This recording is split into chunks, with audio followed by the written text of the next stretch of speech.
अस्सलामुअलैकुम दोस्तों, अब तेरा क्या होगा? ये वो सवाल है जनाब जो पार्लियामेंट की राहदारियों और ईवान सदर की सीढ़ियों के ऊपर मुसलसल पूछा जा रहा था। और यही एक सवाल मुसलसल कानों में टकरा रहा था, क्योंकि इसकी वजह है एक डेडली कॉम्बो, एक ऐसा जो है ना जोड़ी जो माजी के अंदर बिछड़ गई थी और अब उस जोड़ी के दोबारा मिलाप का टाइम आ गया है। बल्कि अगर मैं ये कहूं कि जिस वक्त आप ये वीडियो देख रहे होंगे उस जोड़ी की कहते हैं मैं ते मेरा माही इंज मिल दे जिवें टिच बटन आदि जोड़ी, तो ये टिच बटनों की जोड़ी की ईवान वजीर आजम के अंदर हो गई है मुलाकात। और इस डेडली कॉम्बो की वापसी यकीनी तौर पर बहुत सारे लोगों के लिए खतरे की घंटी है, खासतौर पर वो तमाम लोग जो इस वक्त सिस्टम के अंदर आने की कोशिश करते हुए बहुत ही ज्यादा उधम मचा रहे हैं। इंपॉर्टेंट डेवलपमेंट है जनाब, और आप यकीनी तौर पर यह बात जानना चाहेंगे कि ये जो डेडली कॉम्बो है ये अब क्या करने जा रहा है और इस डेडली कॉम्बो के जो मुस्तकबिल के इरादे हैं वो क्या हैं, क्योंकि इन्हीं सवालात में मुस्तकबिल का मंजरनामा छुपा है। और अगर आपको इस बात का यकीन नहीं आता तो आप जनाब शहबाज शरीफ साहब की कौमी असम्बली में बतौर वजीर आजम मुंतखब होने के बाद वाली तकरीर उठा के देख लें, वहां पर भी आपको इस बात का बहुत ही ज्यादा चर्चा मिलेगा कि जनाब यहां पर शोर नहीं शऊर की बात होनी चाहिए, शोर नहीं शऊर। और ये शहबाज शरीफ साहब की तरफ से ये जो चंद जुमले बोले गए हैं ये इसी तनाजुर के अंदर हैं कि जनाब इंपॉर्टेंट डेवलपमेंट्स हैं जो मुस्तकबिल में होने जा रही हैं। ना सिर्फ ये बल्कि इसके साथ साथ कुछ और पेश रफ्त है और ख़ासतौर पर 9 मई के वाक़यात से भी कुछ डेवलपमेंट्स हैं जो होने जा रही हैं। वो डेवलपमेंट्स कौन सी हैं, सारी सूरत हाल पर आपके साथ बात करूंगा। लेकिन उससे पहले वज़ीर आज़म के इंतखाब और उसके बाद कौमी असम्बली में होने वाली एक ऐसी डेवलपमेंट जिसके नतीजे में स्पीकर नेशनल असम्बली को सार्जेंट एट आर्म्स को तलब करना पड़ा, और ख़ासतौर पर उस मौके पर जब उमर अयूब साहब भी तकरीर कर रहे थे। इशू ये है कि वज़ीर आज़म के इंतखाब के बाद शहबाज शरीफ साहब जो है वो नवाज शरीफ साहब और आसिफ अली जरदारी साहब और बिलावल भुट्टो साहब के साथ गले मिले, उनसे उन्होंने मुबारकबाद वसूल की। और उसके बाद जो वज़ीर आज़म हैं उनके खिताब के अंदर 2-3 नुक्ते हैं जो बहुत ही ज़्यादा अहमियत के हामिल हैं। नंबर 1 मईशत, और उसके लिए एक मरतबा फिर शहबाज शरीफ साहब की तरफ से मिसाक मईशत की पेशकश की गई है पूरे ईवान को, और उन्होंने अक्रॉस द बोर्ड इस बात का जिक्र किया है कि जनाब किसी को भी मईशत के हवाले से पाकिस्तान के अवाम की किस्मत के साथ खेलने की इजाज़त नहीं है। और हम ये चाहते हैं कि इस तरह का चार्टर ऑफ इकोनॉमी डेवलप किया जाए जो मुस्तकबिल में आने वाली किसी भी हुकूमत के लिए एक ऐसी गाइडलाइंस को मुतय्यन कर दे जिस पर डिविएट करना किसी के लिए भी मुमकिन ना हो। और उन्होंने कहा कि आज के दिन इस हवाले से बहुत ही ज़्यादा अहमियत का हामिल है, इस वजह से कि आज ही के दिन हम नए मुस्तकबिल की, नई उम्मीदों की, नई ख्वाबियों की नींव रख सकते हैं। लिहाजा हमें आज के दिन की इस अपॉर्चुनिटी को किसी भी तौर पर मुस्तरद या नजरअंदाज नहीं करना चाहिए। दूसरा इंपॉर्टेंट जो पेशरफ्त है वो है वज़ीर आज़म शहबाज शरीफ साहब की तरफ से कौमी असम्बली के फोरम पर मुस्तकबिल में धांधली के इल्ज़ामात और इम्कानात दोनों को रद्द करने के लिए पार्लियामेंट्री कमेटी तश्कील देने और उसके लिए किसी भी हवाले से आईनी तरमीम करने पर आमादगी का इजहार करना और उसके लिए अपोजिशन को मुज़ाकरात की दावत देना। और ये दोनों डेवलपमेंट्स बहुत ही ज़्यादा अहमियत की हामिल है। अगर आपको याद हो तो परसों की एक वीडियो में मैंने आपके साथ इस हवाले से जिक्र किया था कि जनाब एक पार्लियामेंट्री फोरम तश्कील दिया जा सकता है जिसको मुमकिन तौर पर जनाब फजलुर रहमान साहब लीड कर सकते हैं। तो आज शहबाज शरीफ साहब ने इस बात का जिक्र किया, उन्होंने कहा कि हम धांधली का जिक्र कर रहे हैं, आप आज होने वाली धांधली का जिक्र कर रहे हैं, हम 2018 में होने वाली धांधली का जिक्र कर रहे हैं। आप कह रहे हैं कि आज हमारा मैंडेट चुराया गया, हम ये कह रहे हैं कि हमारा मैंडेट 2018 में भी चुराया गया और आज भी चुराया गया। लिहाजा इसकी तकरीर को या इस तरह की जो इख्तलाफ है इसको मुस्तकिल बुनियादों पर एड्रेस करने की ज़रूरत है। लिहाजा पाकिस्तान का इंतखाब कैसे होगा, इन इंतखाब के नताइज को किस तरीके से मुरतब किया जाएगा और इन नताइज को किस तरीके से नशर किया जाएगा, इस सारे के सारे अमल का असर नौ जायज़ा लेना और धांधली के हवाले से हर एक लूप होल का खात्मा ये अव्वलीन तरजीह होनी चाहिए। और इसके लिए हम अपोजिशन के साथ ना सिर्फ बैठ कर बात करने बल्कि उनकी तजावीज़ की रोशनी में अगर हम किसी कंसेंसस पर पहुँच जाते हैं तो उसके नतीजे में कानून साजी, चाहे वो एक्ट ऑफ पार्लियामेंट के ज़रिए हो चाहे कॉन्स्टिट्यूशनल अमेंडमेंट के जरिए हो, हम इसके लिए मुकम्मल तौर पर तैयार हैं। और शहबाज शरीफ साहब की ये पेशकश मौजूदा सूरत हाल में बहुत ही ज़्यादा अहमियत की हामिल है, क्योंकि अगर इन दो चीज़ों पर अमल दरामद नहीं होगा تو پھر اس کے بعد تو ڈیڈلی کومبو ہے اور ڈیڈلی کومبو نے اپنی کارروائی کا آغاز کرنا. یقینی طور پر یہ اس بات کا ذکر کرنا ضروری ہے کہ یہ ڈیڈلی کومبو کون سا ہے. اگر آپ کو یاد ہو تو جس وقت نومبر کے اندر یہ جو ہے عمران خان صاحب اپنا لانگ مارچ لے کر پنڈی آ رہے تھے اور پنڈی میں آ کر انہوں نے خطاب کیا تھا, تو یہ وہی ٹائم تھا جب باجوہ صاحب جا رہے تھے اور عاصم منیر صاحب آ رہے تھے, اور جنرل عاصم منیر صاحب کے آنے کے بعد جو سچویشن ہے وہ ذرا تبدیل ہوتی ہوئی نظر آئی. اور اس کے بعد جب 9 مئی کا واقعہ ہوتا ہے تو 9 مئی کے واقعات کے بعد پاکستان کی اسٹیبلشمنٹ کھل ڈل کر ایک جانب ہو کر کھڑی ہوگی اور انہوں نے ریاست کے اوپر حملہ آور تمام عناصر کو یکسر مسترد کر دیا, اور حکومت نے بھی اس حوالے سے پاکستان کی اسٹیبلشمنٹ کا بھرپور طریقے سے ساتھ دیا. اور اس حوالے سے یہ جو ایک کومبو ہے جناب جو ہے شہباز شریف صاحب کا اور جناب عاصم منیر صاحب کا, یعنی وہ عمومی طور پر کہتے ہیں نا حافظ جی اور چاچو کا جو ایک یہ جو جوڑی ہے, یہ بہت ہی زیادہ مقبول ہوئی. اور خاص طور پر اگر آپ کو یاد ہو وہ سیلیوٹ جو جناب عاصم منیر صاحب نے بطور chief of army staff charge لینے کے بعد وزیر اعظم شہباز شریف صاحب کو کیا تھا, وہ سیلیوٹ بھی بہت ہی زیادہ لوگوں کے سینوں کے اوپر جو ہے نا وہ مونگ دلتا رہا ہے. آج بھی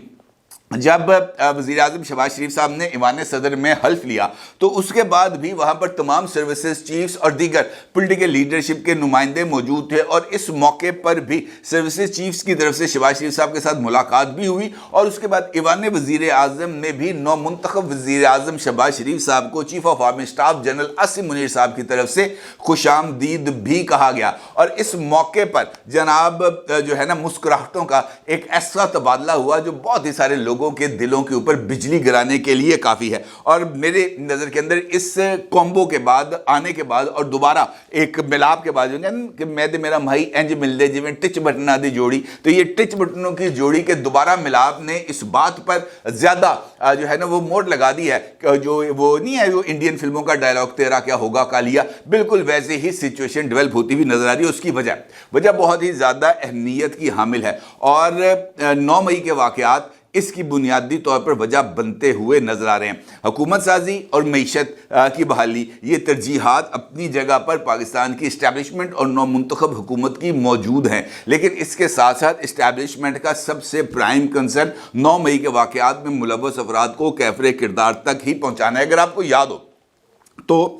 جنوری میں 6 جنوری کو جب نگران گورنمنٹ یہاں پر برسر اقتدار تھی تو کابینہ کی ایک سب کمیٹی تشکیل دی گئی تھی تاکہ 9 مئی کے حملوں کے ماسٹر مائنڈ, منصوبہ سازوں, سہولت کاروں اور منصوبے کے مطابق پرتشدد کارروائیوں اور فوجی تنصیبات پر حصہ لینے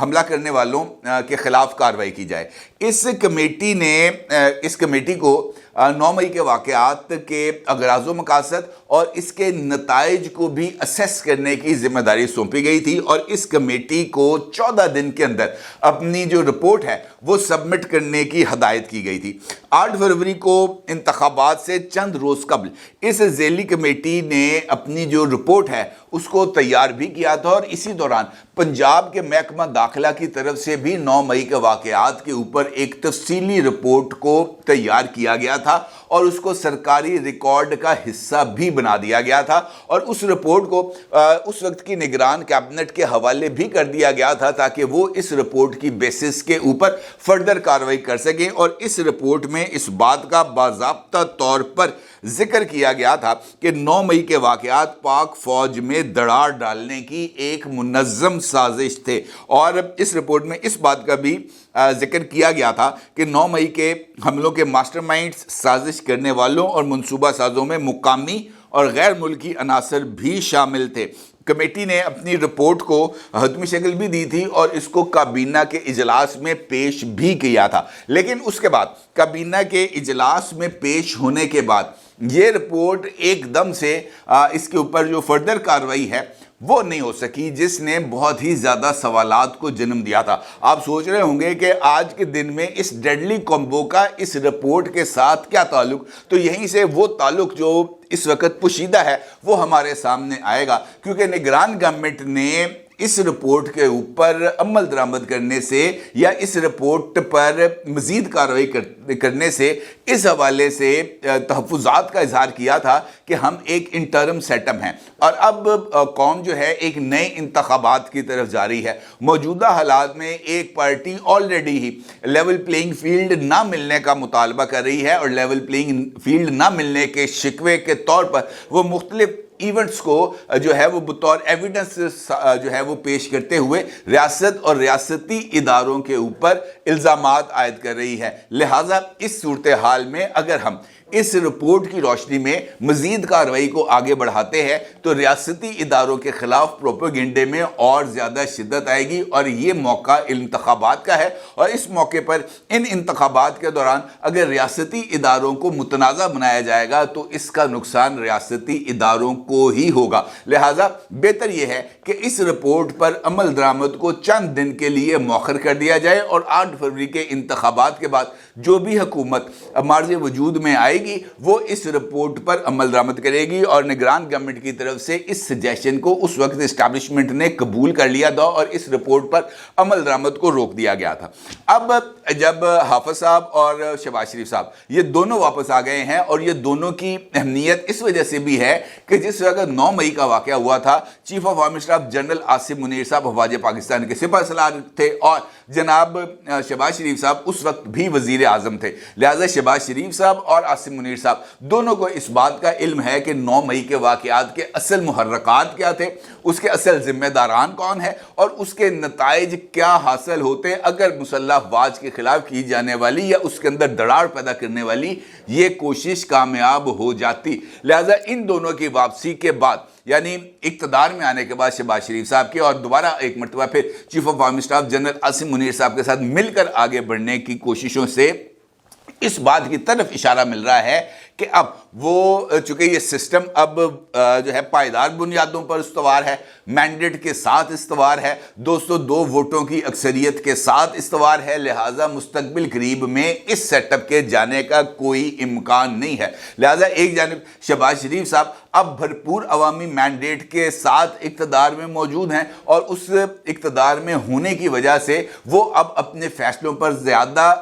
इख्तियार के साथ अमल कर सकते हैं। ये रिपोर्ट जिसका मैं आपके साथ जिक्र कर रहा हूँ, इस रिपोर्ट के तहत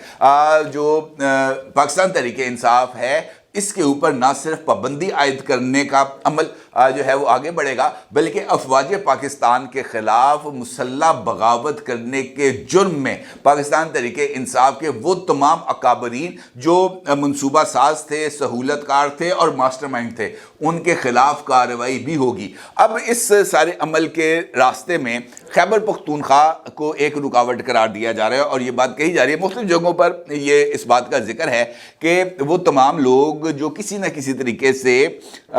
इस सारे अमल का हिस्सा रहे हैं 9 मई के वाक़यात में, उनको ना सिर्फ खैबर पख्तूनख्वा में एक महफूज जिसे हम कह सकते हैं हाइड आउट मुयसर है बल्कि उनको खैबर पख्तूनख्वा की सूबाई गवर्नमेंट जो नौ मुंतखब हुकूमत है अली अमीन गंडापुर साहब की, उनकी तरफ से उनको मुकम्मल तौर पर सपोर्ट भी एक्सटेंड की जा रही है और उसके साथ साथ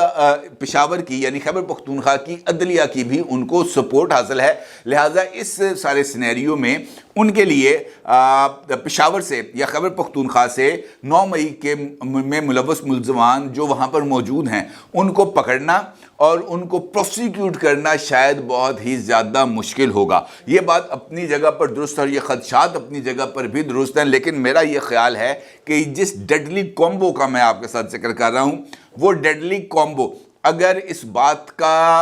तहैया कर ले कि जनाब हमने ये कार्रवाई करनी है तो फिर पूरी खैबर पख्तूनख्वा एक तरफ होगा और मुराद सईद को अगर बिलफर्ज मिसाल दे रहा हूँ आपको कि अगर उन्होंने मुराद सईद साहब को पकड़ना है तो फिर इस काम के लिए कोई देर नहीं लगेगी, वो पकड़ा भी जाएगा, गिरफ्तार भी हो जाएगा, हेलीकॉप्टर पर सवार भी होगा और ख़ुद खैबर पख्तूनख्वा की फ़ज़ाई हदूद से उड़ता हुआ वो इस्लामाबाद पे लैंड भी कर जाएगा और उसको कोई रोकने वाला नहीं होगा। ये बात तय है। इसका मतलब ये है कि ये तमाम चीज़ों को ना सिर्फ अब मद्देनज़र रखना चाहिए बल्कि ये जो कॉम्बो आज से दोबारा जो है ना मिल गया है वो अगले